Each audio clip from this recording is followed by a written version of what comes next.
আজ 21 ডিসেম্বর। দিল্লির ঠান্ডা যে কি, এটার দাম বুকে দেখেই আমাদের বুঝতে পারছি। এখন বিকেল হয়ে গেছে, 4:30 বাজে। ডাম্বুবাবুর অবস্থা দেখো সবাই, ব্ল্যাঙ্কেটের ভিতর ঢুকে ঘুমাচ্ছে।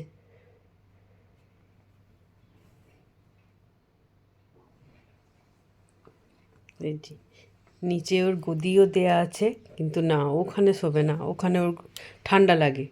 ও এখানে দাদা ভাইয়ের সঙ্গে ব্ল্যাঙ্কেটের ভিতরে ওপরে শোবে। দেখো কি ঠান্ডাটাই না পড়েছে। তাহলে আরও যখন ঠান্ডা পড়বে তখন ডাম্বু কী হবে রে?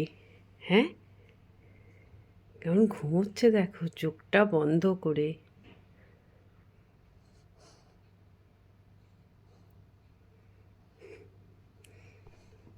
বেশ ব্ল্যাঙ্কেটটা গায়ে দিয়ে গরম গরম লাগছে, আরামে ঘুম হচ্ছিল। একটু আগে নাকও ডাকছিল।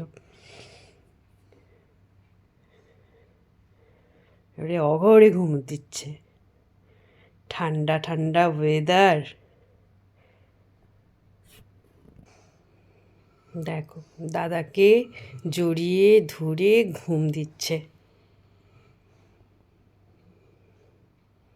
এই ঠান্ডায় কি সুন্দর ব্ল্যাঙ্কেটের ভেতরে শুয়ে আছে। একে দেখে তো ভালো লাগছে, কিন্তু বাইরে যারা এই ঠান্ডাতে আছে তাদের জন্যও কষ্ট হয়।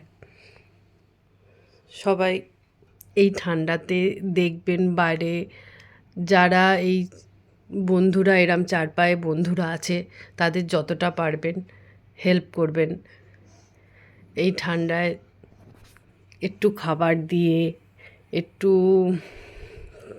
জামা কাপড় হোক ছেঁড়া, যা কিছু দিয়ে ওদের গায়ে একটু ঢাকা দেওয়ার চেষ্টা করবেন।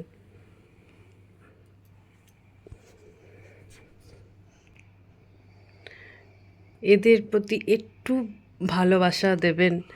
সবাই হয়তো বাড়িতে এদের রাখতে পারে না ঠিকই, কিন্তু যেটুকু পারবেন একটু সাহায্য করবেন, একটু ভালোবাসা এদের দেবেন, একটু খাবার দেবেন। আমরা তো কত খাবারই ফেলে দিই, আমাদের কতই নষ্ট হয়। এদের মতন কিছু অন্তত একজনকেও যদি একটু দেয়া যায়, একটু সবাই চেষ্টা করবেন।